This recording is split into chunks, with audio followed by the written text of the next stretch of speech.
Hey guys and gals, how is everybody today? I am home with a sick kiddo today, so I can't be there.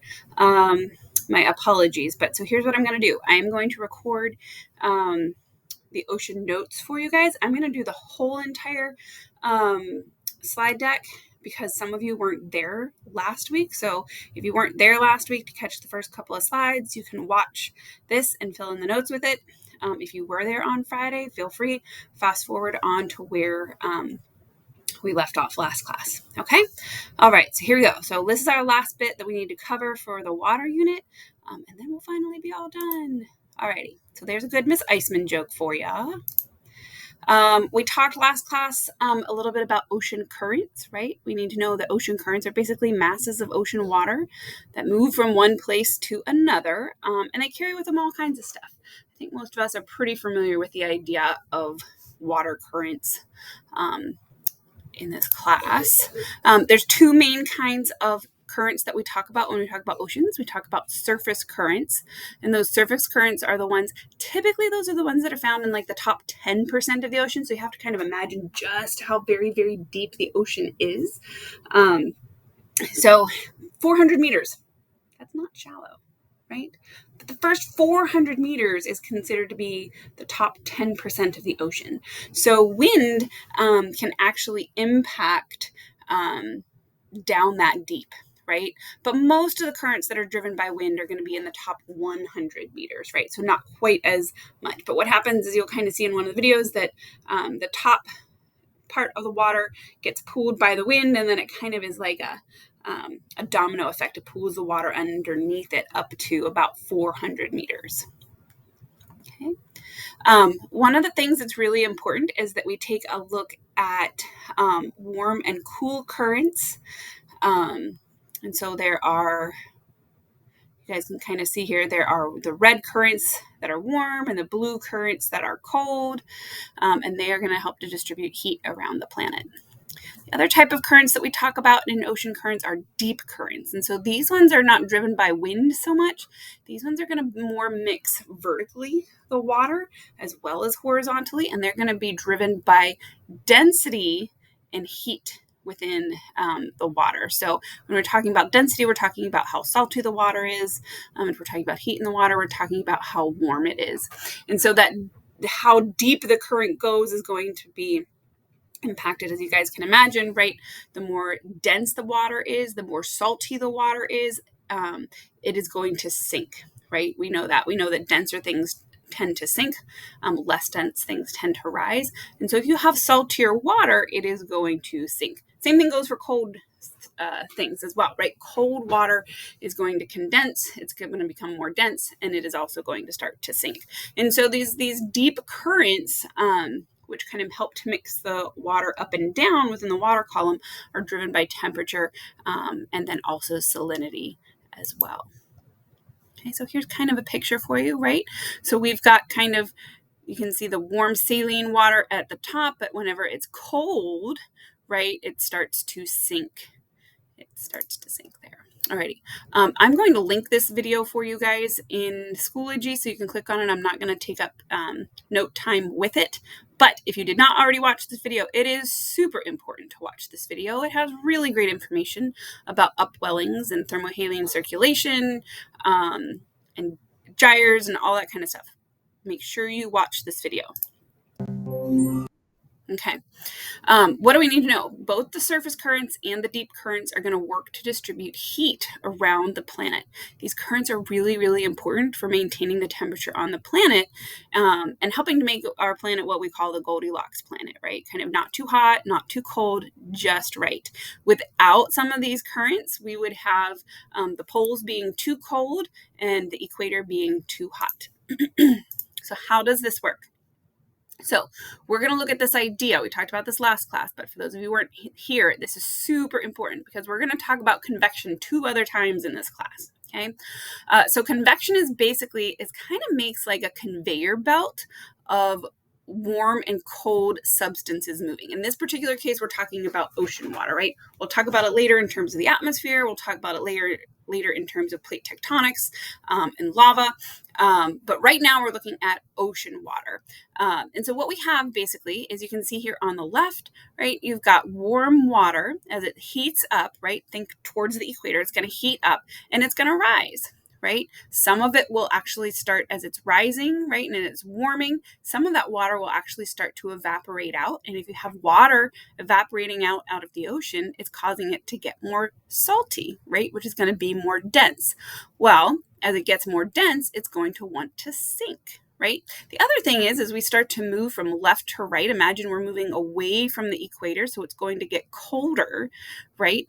So the colder water is also going to want to sink as well. So like it says there, warm water from surface currents replaces colder, denser water that sinks to the ocean floor. So this kind of cold, saltier water starts to sink down.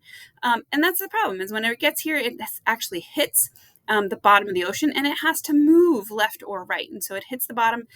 There would be another convection cell to the right of this as well as to the left, right? And you would actually see that the water would start to move left or right. So if we follow this particular convection cell, we see that the water starts to scoot down along the left, and it says deep currents carry colder, denser water along the ocean floor from the poles back to the equator. So basically this water along the bottom is getting pushed by what is falling on the right-hand side there and pushing that cold water along the bottom. Well, as that cold water starts to get close to the equator, guess what? It starts to heat up again. And so as it starts to heat, it's going to become less dense. It's going to rise to the surface.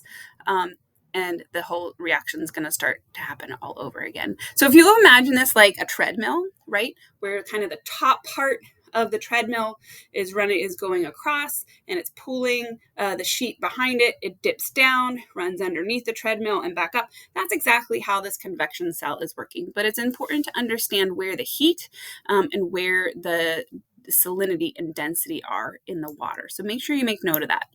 Okay. We will watch this video. We're actually going to do this, hopefully, experiment in class whenever I get back. Hopefully I will be back this week and we can do this experiment for ourselves because it's pretty cool. But take a deep breath. And hopefully we'll get to see it for ourselves. So what do you guys need to know about those convection cells? Is convection currents carry about 40% of heat energy transported around the Earth's surface. So this is really, really important for making our planet that Goldilocks planet. Like I said, it influences the Earth's climate. It basically distributes. You can kind of see here in this picture, we've got the red part, the warm part of the current, and the blue part of the current. And you can see the red is kind of carrying heat up towards the poles, right? And the blue in some places is carrying it back towards the equator. So this constant circulating of warm and cooled water is what's helping to maintain the temperature on the planet and keep our planet a very livable climate for all of us.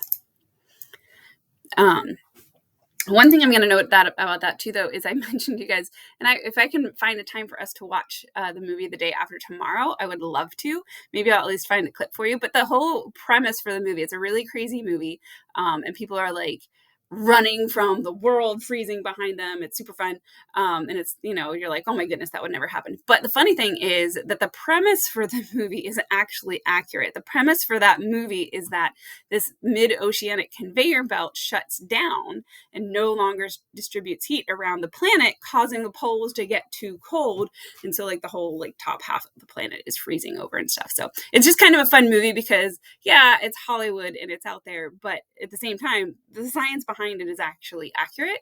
And there's actually been some recent studies, very recent studies, showing that this is actually starting to slow down and shut down as our ice caps and our glaciers are starting to melt and they're starting to add fresh water to the ocean. It's becoming less dense. And so that's actually causing this conveyor belt to slow down. So it's kind of an interesting movie because A, it's just fun to watch, and B, there's actually some real science behind it. All right, there's that video again. We're going to skip over it. Alrighty, so we've already talked a little bit about gyres, right? When we were talking about plastic pollution in the ocean, we were talking about how that plastic, whenever it kind of comes off of the land, it gets washed through our watersheds, it gets washed into the ocean, gets picked up by currents, that end up circulating. And those currents are called gyres, right? And so when we watched that movie that we watched about the plastic pollution, we were watching one about the mid-oceanic, the Great Pacific Ocean Patch or Garbage Patch. And that one is created by the North Pacific Gyre, right? And I'll show you guys there are 5 main gyres, one for each of the oceans. There's also some smaller ones as well, but those are kind of the main ones. Interesting thing, right? In the northern hemisphere, they flow clockwise, but in the southern hemisphere, they run the opposite direction and they flow counterclockwise. And that has to do with the Coriolis effect and the spinning of the earth. And if you watch that video that I told you guys to watch about the currents, it'll explain how that happens. All right, so these are the major gyres, right? You can see there's kind of one in each of the major oceans, right? And so when we were talking about the one that we watched the movie, we were looking at this one, right? The North Pacific, I'm kind of the top right above my picture there, the North Pacific Gyre that captures a lot of the plastic pollution and brings it into one spot, makes that kind of garbage island. Funny thing is, though, actually those garbage islands actually form in all of the gyres. That North Pacific one is just particularly famous because there was a boat captain that happened to stumble upon it and brought a lot of attention to it. And so, which was great because now the whole world is pretty much aware of these. All righty. Okay. If you take a look at our North Atlantic gyre, right, the one that is closest to us, if you notice that top part right there is the Gulf Stream. And that Gulf Stream, right, is really important for kind of directing the weather that's coming across the United States. If you notice that Gulf Stream runs directly across the Atlantic Ocean and lands itself right over there into Europe. And that's one of the things that'll actually make Europe, and particularly like when you think of like London, right? And you think about like Ireland, you think about them being quite gray and quite rainy. Well, that's because of that Gulf Stream. It's carrying with it kind of all of that warm, moist air, right? And warm, moist air will make it rain. And so those places over in Europe tend to be quite rainy because of that Gulf Stream. Okay. Another thing that we talk about when we talk about these currents are upwellings and downwellings. And so if you remember that convection cell that we looked at the diagram of, right, there were places where the water was moving down and there were places where the water was moving up. Well, those are actually important areas in terms of ocean diversity, right? So where you have the currents starting to come up from the bottom, it's going to bring with it all kinds of nutrient-rich water. You're like, why is this cold water going to bring up why is this cold water going to bring up lots of nutrients? Well, if you think about it, everything at the surface of the water, everything down through the water column, eventually is going to poop and eventually it's going to die. And when it does that stuff, it sinks to the bottom. So just like our soil is made up of lots of nutrients and stuff from decomposing matter, so is what's at the bottom of the ocean. And so as you have decaying matter that falls down and decomposes at the bottom of the ocean, there's a lot of really good nutrients down there. And so when you get these upwellings, kind of that cold water runs along the bottom and gets pushed up, it brings up with it lots of those nutrients, right? And so that's actually a really good thing to have those upwellings, because as they bring up nutrients to the surface of the water, that provides lots of nitrogen and phosphorus and all kinds of things the plants and the phytoplankton need to grow. And so there's lots of productivity. There's lots of photosynthesis that happens at the top of these upwellings, right? And we know that whenever there's a lot of photosynthesis and there's a lot of productivity, then we also have a lot of biodiversity. We have lots of other organisms that come with it. So that's why we tend to have kind of really good fishing spots near upwellings and stuff, because there's a lot of productivity. So obviously a lot of fish. And then along we come, we're like, oh, hey, let's fish all those fish that are hanging out at those upwellings. Okay, so here you can kind of see the idea, right? Here's the upwelling scooting along the bottom, bringing up nutrients to the top, and it's going to feed those phytoplankton, which are basically plant plankton, and the plant plankton are going to feed the zooplankton, which are animal plankton, and those feed the whole rest of the food chain, right? All the fish, the little fish, the big fish, the sharks, everything else that's in there. Downwellings are the opposite, right? Downwellings are where the water is going to start to get colder, right? And it's going to denser and it starts to sink. And so This tends to be a low productivity area because you have a lot of those nutrients that are starting to sink down away from the surface where the plant life can use it. However, it is important though because it carries the oxygen from the surface. So think about the plants that are up there and that are using photosynthesis, they're creating oxygen, and that oxygen is starting to get moved down then with these downwelling. So this is part of what actually provides the oxygen to the lower levels of the ocean. Okay, so here you can kind of see, here's the downwelling, right, kind of going the opposite direction here. And so as that water is moving down, right, it does not have a lot of nutrients. The nutrients have already been used up by the plants, but those plants, those phytoplankton, the other plants in the water have created oxygen and are going to bring that oxygen down towards the bottom of the ocean. We're actually going to skip talking about El Nino and La Nina. If you're interested, you are welcome to flip through these. If you take AP Environmental Science with me next year, we will definitely talk about this a lot more. Just a quick little heads up for you guys. In the past couple of years, we've been in an El Nino year. And so we've had really, really wet winters, but we've had warm winters, so not a lot of snow. We have transitioned. We're in a transition period right now. We're coming over to what's called a La Nina. And so that's actually bringing a little bit less moisture over to North America, but it's also bringing cold over to North America. And so we see that this winter tends to be is noticeably colder than last winter, and it's also notably drier than last winter. So, luckily for us, the moisture that we have had a couple of times has fallen as snow, which has been lovely. And if you remember last year, it was kind of frustrating because we kept getting so much moisture, but none of it was actually turning into snow because it was too warm because we were in El Nino. But La Nina is helping us to get a little bit more snow this year, which is always a good thing, right? All right. Let's take a quick look at ocean ecosystems. So if you remember when we talked about lake ecosystems, I'm going to pop over here for a minute. We talked about lake ecosystems. We could divide the lake into different zones, right? We had the littoral zone, which was kind of like the shore of the lake, where you had like grasses growing out of the water. You might have some turtles and some critters living amongst there. And then the limnetic zone. And so we had these kind of different zones depending on how much light the lake got and how much productivity was in the lake. And we do the same type of thing with the oceans, right? So let me take you through a couple of those. So the intertidal zone is exactly what it sounds like, right? It is a place that is intertidal. It is going to bounce between high and low tide. And so the water level that you see in that intertidal zone is going to rise and fall twice every single day. As a result, the critters that live there, the organisms that live there, are specially adapted for both wet and dry conditions, right? They can tolerate that changing water level. They can tolerate the changing salinity. They can tolerate the changing pressure. They have adaptations. Sometimes they'll go out with the tide, or they'll bury themselves in the mud or the sand. But that intertidal zone, those critters are particularly well adapted for that changing water level.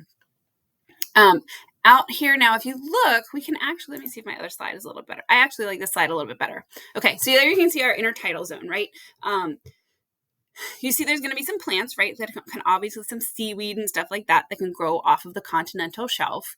As we go out into the top of the water, and we can look down and see kind of vertically down here, we kind of divide it into two zones. There's a photic zone and an aphotic zone.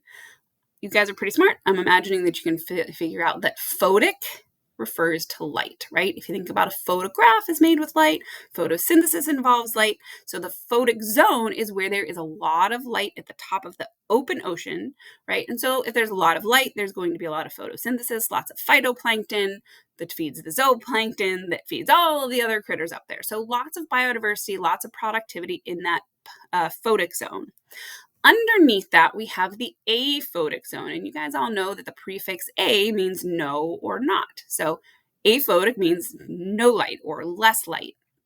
Right? And so as we go down in the water column, you start to see that it gets darker and darker. Now, as you go down farther, right, notice that some of those critters are quite big.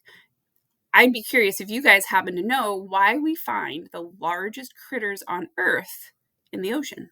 Why are the critters on the land not as big, right? Sperm whale, blue whales, humpback whales are some of the absolute biggest organisms on the entire planet. So I'm curious for you guys if you can figure out why that is. Why is it that we have such huge animals in the ocean? This is called our mesophotic zone right here, which is kind of like in between dark and light. Sometimes it's referred to as the twilight zone because it's not completely dark, but it's not completely light either. It's kind of like sunset around here. If you go all the way down to the bottom, right, we get into the place where there is no light at all. A lot of times it's called the benthic realm or the abyssal zone. And if you've seen Finding Nemo and you've seen the fish, the anglerfish that has a little light bulb dangling from his head, right? That is the type of organism that you would find down in the abyssal zone. They are specially adapted for the dark. They may have bioluminescence on them dangling from their head or along their sides, something to light their way so that they can see. They may have bigger tentacles and things like that to help them feel around. They might be blind. They use their other senses. But down there at the very, very bottom, you have organisms that are well adapted for there not being any light at the bottom of the ocean. Okay, this is another video that I want you guys to watch on your own. Again, super duper important, talking about issues within our ocean. I'm not going to take up slide time with that. All right, so if we talk about oceans, we always talk about the problems that come, right? We talk about, in this class, we talk about what the system is, the problems, and then the solutions. And so we've talked about oceans. One of the problems with oceans is overfishing, right? There are a lot of different methods that we have used to catch more fish, because if we can catch more fish, we can feed more people and we can make more money. So here's a really good picture for you guys to kind of take a look at some of this kind of highly industrialized, we call it factory fishing, right? Where we have kind of big boats that go out and they have these big tools that they use to catch lots of fish. So sometimes on the right here, you see kind of this trawling or drag netting. And so they'll literally drag a net along the bottom of the ocean to capture all kinds of fish. Trouble, as you can imagine, is that's going to destroy anything that's at the bottom of the ocean. So it's going to destroy coral. It's going to scoop up other critters that we don't want to catch. The middle picture here, I'm kind of going backwards, is long line. It's a whole bunch of basically fishing hooks along a long fishing line that can catch multiple fish at the same time. Good thing about this is it is not as likely to catch what we call bycatch or unwanted organisms as, say, a net. However, it can snare birds really easily. Sometimes you can catch the wrong kind of fish. So there's still some downsides with it. And then finally, there is drift netting. And drift netting is basically where we take these nets that are floating in the water. They kind of dangle down part way through the water column. And you may have seen this on TV before. And they basically bring them around in a great big loop and they cinch them together and pull anything together in it. Again, problem with that is that we get a lot of what's called bycatch. We catch a lot of other organisms, dolphins and turtles, sometimes whales or seals or sharks, like all kinds, or the fish that you don't want, right? So all kinds of bycatch problems with these. So there you can kind of see that purse seine is very similar to the drift net, right? We kind of pull it out, a long neck that goes around, we pull it into a circle and then cinch it at the top and it pulls in all of the fish. Okay, so like I mentioned before, here are some of the problems that are associated with this kind of industrialized fishing. The biggest problem being the accidental capture of other animals, right? There's been a lot that has come out with this stuff, kind of tracking dolphins and how often dolphins are caught. And so like if you go to buy tuna, one of the best things that you can do is look for a tuna that has a seal on it that says dolphin safe, because that means that the company that is farming that tuna, that is harvesting that tuna from the ocean, has practices to make sure they avoid catching dolphins and other animals in their nets and their lines. So one of those places where we have a choice in being better consumers. Alrighty, another picture, right, of that bottom trawling, right? You can see the nets going across the bottom, destroying absolutely anything in its path. Okay.